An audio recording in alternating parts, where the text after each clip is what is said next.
Hello dear viewers, আসসালামু আলাইকুম। আমি ইঞ্জিনিয়ার মোহাম্মদ মিজানুর রহমান আমার চ্যানেল বাইসবির ইঞ্জিনিয়ারিং লিমিটেড থেকে চলে আসলাম নতুন আরেকটি মজার ভিডিওতে। আশা করি এই ভিডিওটা আপনাদের খুব ভালো লাগবে। শুরু থেকে শেষ পর্যন্ত মনোযোগ সহকারে দেখবেন। আমি আপনাদের কাছে যেটা দেখাবো যে আমি কন্ট্রোল মোটর স্কেল বিভিন্ন ধরনের বাটনগুলোর ইউজ দেখেন। এখানে কম্পাউন্ডার স্কেল বিভিন্ন ধরনের প্যারামিটারগুলো দেওয়া আছে, যেমন এগুলো বেসিক প্যারামিটারগুলো, অর্থাৎ 1 থেকে একবার 10 পর্যন্ত।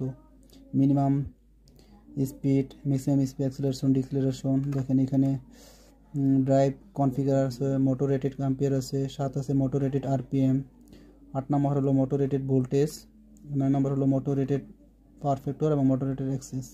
এগুলো বেসিক প্যারামিটার। এই বেসিক প্যারামিটারগুলো দিয়ে আপনার কী করবেন, একটা মোটরকে সাধারণত চালাতে পারবেন, কন্ট্রোল করতে পারবেন আর কি। হ্যাঁ, তো এই মার্সন ইন্ডাস্ট্রিয়াল অটোমেশন এটা কন্ট্রোল সেন্টার ব্র্যান্ড। তো এই ব্র্যান্ডের কাজ করার জন্য বেসিক এই প্যারামিটারগুলোই লাগে।